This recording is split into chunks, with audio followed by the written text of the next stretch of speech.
Hello everyone, my name is Sarah Woodall. Today I'll be discussing the outreach and marketing plan that was developed for the Noller Memorial Library in Augusta, Kentucky. To provide a bit more background, the Noller Memorial Library was founded in 1928 due to a memorial endowment from a local family. It's now a free public library that primarily serves approximately 1,100 citizens within the city of Augusta, but the library also provides services for patrons from within the larger Bracken County area.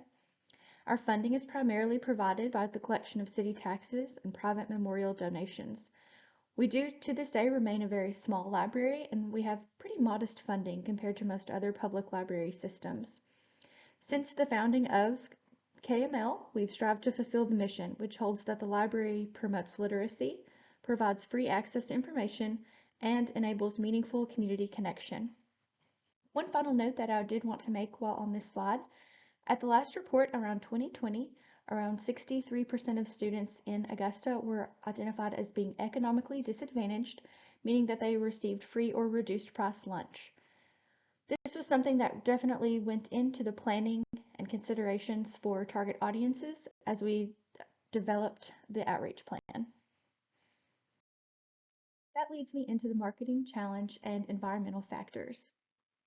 Because our library system is so small and has such a limited staff, it was hit particularly hard and faced a lot of challenges due to the COVID-19 pandemic and subsequent closures and reduced hours.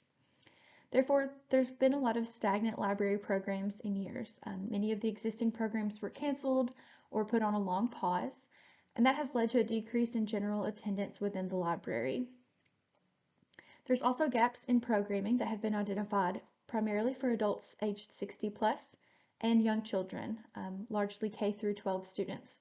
Both of these were demographics that we want to focus on within the outreach and marketing plan, especially as the summer months lead to additional children coming into the library. We really wanted to develop programming that supports their learning needs and also social and emotional needs. The library does need to strengthen programming efforts that prioritize learning and access. And this was identified due to the fact that most programs since COVID-19 have been passive programs only. We decided it was very much time to start to develop programs that were recurring events and that also had some sort of connection to diverse forms of learning or collaboration. And that also offered opportunities to collaborate with local entities, which may strengthen the library's outreach.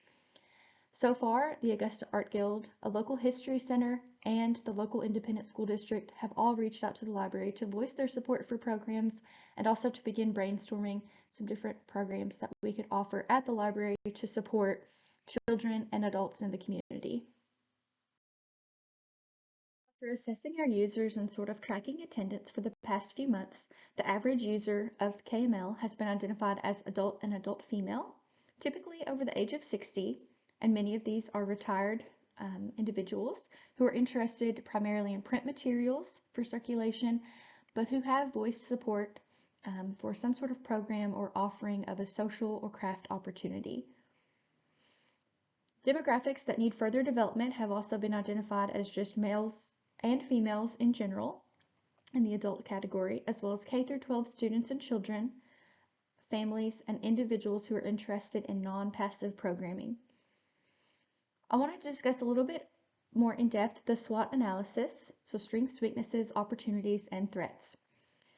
Some of the strengths identified for KML, community support and participation for existing passive programs is very robust.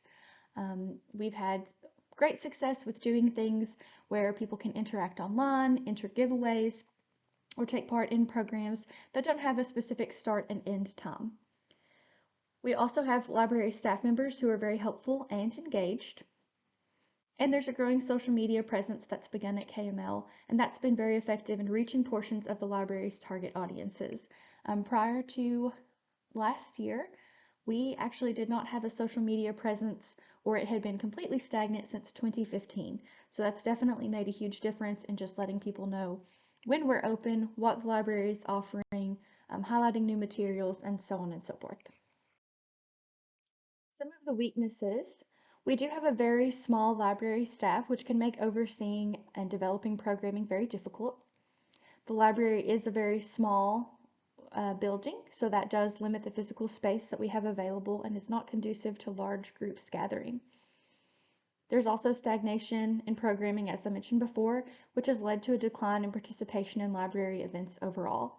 So not only do we have to market new events, we also have to get our former audiences to return to the library in order to more successfully market events. There are several opportunities, though, that have been identified. The first is that collaborative events are likely to be very successful. And this is especially true if they would be done in partnership with already successful or established local entities. We've had other local entities, as I mentioned, the school, the art guild, and a history center reach out. And there's also a local Augusta Facebook page that has tens of thousands of followers, which can really pay off for us as they're always willing to repost and share library happenings. The retirement of our previous librarian can sort of seamlessly usher in a new era of programming. So as we celebrate our librarian retiring, hopefully we can also start being more consistent with social media and being more consistent with our program offerings. There's also grant funding and local sponsorship for programming and outreach efforts available. There's currently a grant in process, and if we do achieve that grant, we'll hopefully have some additional funding for a makerspace. We're developing our makerspace, which is currently very low tech. And then also some of the entities I mentioned earlier, like the Augusta Art Guild, the local school district, they have shared and voiced their support and also committed to sponsoring several events and programs that we could potentially look into. And finally, I'll discuss the threats. Our community has grown accustomed to limited hours and programming, so it's unlikely that they currently see the library as a resource for engaging programming that's going to serve them in any meaningful way. And also we do have, again, a very limited budget, which could diminish the amount of programming and outreach that's possible, at least in the first year or so of us kind of revitalizing our marketing and outreach plan. Looking back at some of the historic programs and previous programs that have been successful, we've had great success with passive programs, which I sort of touched on already. We do have strong community support for library efforts. When community members do find out about our programs, they're very likely to show up. They're very likely to share things about this. People sharing our social media posts, that's quite common. And so there's a clear desire for programming that especially targets children, history, local interest, and the arts and humanities. That's something that's been identified through patron surveys, just word of mouth and feedback from patrons who visit the library. And then also we do know that funding has been cut at the local school level for arts education. So the library has kind of been contacted. Hopefully we will be able to offer something that kind of bridges that gap. The first program recommendation that I've developed is for something that we would call the Itty Bitty Art Program. This idea was born after hearing about the funding cuts for the local arts education program. And so after hearing that K through 12 students no longer had access to an art teacher within the school system, we wanted to offer something that once again connected students with art and creativity in a meaningful way. We developed this program designed to be in partnership with the local art guild, and patrons who participate can take part in monthly art workshops. The idea is that this is going to be a way to learn about art and different techniques and styles and artists, but in a very small scale, approachable way. We've divided it into two divisions, one for adults and then one for children. And the idea is that we'll have a few drop-in classes throughout the month hosted in the library where patrons can come and learn about different art techniques, different art styles, and different mediums from volunteers from the Augusta Art Guild. This connects back to the mission of the library by supporting free access to information, meaningful community connection, learning through varied forms, diverse perspectives, and of course, collaboration. Goals for the program are to increase awareness and use of library services. Again, first and foremost, we really just need people to come back to the library so then we can hopefully attract them to future programs and really see where their interests lie. We want to increase traffic in the library space and then develop community connections and interest in arts education. The second program recommendation is for something that's actually already been pitched and is sort of in process in the library, but it was an idea that I pitched to the other staff members. The program is called Tables of Contents, and it's a recurring speaker series, and it sort of serves as a pop-up museum which highlights local history through show and tell presentations from some of our community members. Augusta really has a lot of success with programs that highlight local history, and there are a lot of our patrons who are very interested in anything historical or anything that ties back to the community. So we're hoping to encourage people to attend this event where speakers can share items and also oral histories about local happenings, and we can pick a different theme each month. The first one, it looks like, is going to be about the Civil War, and it's going to happen on a weekend that was very important in Civil War history that took place in Augusta, Kentucky. This is going to support the mission of free access to information, community connection, equitable access, and highlight diverse perspectives, and it also will incorporate collaboration and learning through varied means. All of these tie back to the KML mission. Primary goals for this program also include increasing traffic to the library space, developing deeper community connections while highlighting diverse perspectives, and promoting literacy initiatives within the library space. The idea with that final goal is that the library will sort of beef up the circulation and also highlight print works or other materials that pertain to whatever the theme of the Tables of Contents evening is. The third program recommendation is for Lego Club. This would be a casual drop-in event primarily aimed at child audiences, but also open to families as well, that encourages our audiences to build social connections, embrace creativity, and accomplish problem solving through Lego builds. This is a very approachable, easy event to plan, and it also connects back to the mission of the library by supporting equitable access, learning through varied forms, diverse perspectives, and once again, community connection. The goals for this program are much the same as the goals of the other two programs. Primarily, we do hope to increase traffic in the library space, as well as introduce methods of making to children while acclimating them to the makerspace within our library and the structure of tutorials. The hope is that the Lego Club is something approachable that gets children into the space where they can sort of become accustomed to how the makerspace operates, and hopefully it will build up their confidence so that they'll return for programs in the future. The target audience for the three programs that I've suggested are largely the same. For adults and seniors, programs 1 and 2, so the Itty Bitty Art Program and Tables of Contents, those fulfilled the desire for programs offering social connection, which was highlighted by our patrons through word of mouth and in some informal surveys that we've given out in the library. They also highlight local history and community interest, so again, it goes back to the things that our patrons have asked for. Both programs are built to change and evolve, which means that we can take feedback as the programs continue about what patrons want to see or how they would like to see the programs tweaked, and we can sort of easily, hopefully, make those changes alongside our collaborating partners. And then support for programs 1 and 2 already exist from local entities who are willing to sponsor or assist in other ways. We do have, again, those partnerships with the school, a local history center, and then the art guild, and that's really going to help us out in terms of budget, in terms of places to host events if registration grows, and we do have a lot of folks interested, and then in other ways in the future. As far as children and students, programs 1 and 3 will help bridge those gaps left by cuts to art funding. So there is going to be a lot of learning taking place with each of those opportunities specifically designed for children. The programs will allow for hands-on exploration of the makerspace within the library, which currently underserves some of our youngest patrons.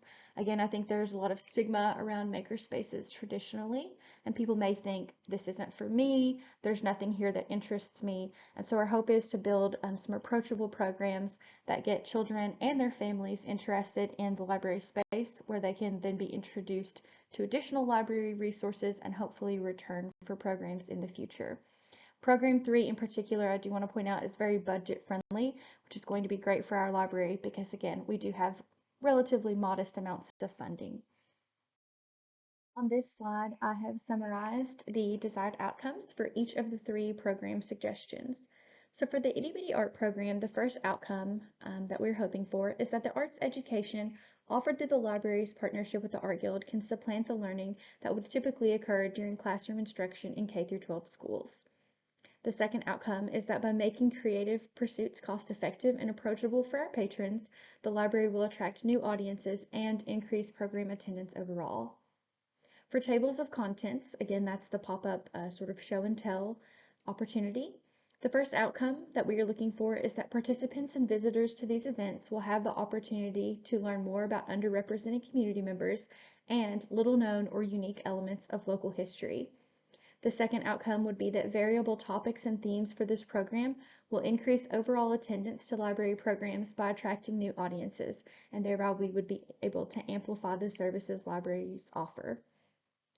And then for Lego Club, the first outcome we are looking for is that children participating in the club will have increased confidence in using library services overall, especially in the makerspace, as well as the chance to develop social connections with their peers. The second outcome is that Lego Club will result in increased attendance to library programs overall and increased community support for programming that supports children in our community. Being from such a small area does have the benefit of allowing us to see pretty quickly what works and what doesn't work as well when it comes to delivering our message and developing marketing to try and target our audiences for the library programs. So for each program, staff can meet and determine the most promising marketing methods. These will probably look the same for all three program recommendations. And based on previous program success, our most successful forms of marketing and message delivery are by in-person interactions and social media. We found that something we termed the buddy system really works well in our library. We have a lot of folks who are interested in library programs but perhaps don't participate on social media or frequent the library very often. We have a lot of folks who come in and perhaps check out many materials and they may not return for a few weeks until they're ready for a new round of books. So we have found that talking to different people in the community, really encouraging them to invite other folks has turned out to be really successful for us. Many people hear about a program and say to us as library staff something along the lines of, oh, my mother or father would love this. I'll definitely have to tell them this is happening. And so sure enough, we do have a lot of participation that's born out of folks hearing about programs and opportunities and outreach from other members of their family or friends or people in the community. With that being said, the following marketing strategies will be recommended. Word of mouth, social media, when we use Facebook, Instagram, and blogs within the library. Unfortunately, we do not have a library website, just due again to that limited budget, but it is something we're working on. Also, using digital signage and newspaper advertisements can be very beneficial, and then collaborating and partnering with other local organizations. As I mentioned earlier in the presentation, there are a lot of local entities and some Facebook accounts that exist that highlight different things in Augusta that have tens of thousands of followers. So that is great if we can piggyback off of that until the library builds, hopefully, that kind of successful following. Because these programs that I have suggested are a little bit different, and because I'm not sure what months they will begin, whether some will begin in the summer, fall, or so on, I wanted to develop a timeline that sort of works across the board for all three programs. For each one, we have sort of a 12-month overview of the timeline. So for month one, that is really going to boil down to brainstorming. This is when library staff will meet to discuss potential programs and sort of hone in on goals and objectives. We can start making tweaks here if we want to maybe try to encompass a little bit of a different audience or a little more specific audience. In month two, we'll begin planning and marketing a little bit more in depth. This will mean that library staff will contact and begin collaboration with their partners, hopefully meet with those collaborating partners as well, develop partnership agreements where we can sort of specifically lay out who is going to be responsible for what, how is that going to look budget-wise. We can refine the budget and then begin marketing efforts. So start getting the word out on social media, developing newspaper advertisements, and so on. In month three, each program can be refined and launched. This means that final supplies will need to be ordered, marketing will continue, and any final adjustments to programs can be made. So at the end of month three, across the board for any program, at the end of that month, we would ideally launch the program. Feedback is really going to be something we'll prioritize in months 4 to 5. So this is about a month or so after programs have been finalized and begun or launched. We want to hear from patrons who've taken part, or also patrons who haven't taken part. Maybe we want to know what isn't attracting them about this program. Is there something that could be changed? Feedback is going to be collected via surveys most of the time, as well as observations from staff and general attendance counts. We can analyze all of those things to see if we're drawing an audience, and if so, what kind of audience, and then also we want to hear what does the audience think. Library staff can meet to discuss these findings and suggest any adaptations that need to be made. Month 6 will be all about revision. I know going into each of these programs, there will need to be changes. There will need to be tweaks that are made and ways that we can really sort of refine how we reach our target audiences. So library staff will implement changes to each program, make adjustments to our marketing efforts. Changes can continue as needed to align with program goals and patron satisfaction. It would also be possible after month 6 to offer another round of surveys. We don't want to bombard our patrons with surveys, but it's something that we can see changes from a few months after launch to month 6. Maybe we've solved some problems for patrons and that will be reflected in their survey. And then a final assessment in month 12 will tell us whether this program is something that should continue or something that should possibly be, moved to a back shelf while we prioritize other things. So after 1 year, staff will meet to review and determine if goals are being met. Attendance tracking, surveys, staff observations, library reports, and then general feedback from patrons and community members can all be evaluated.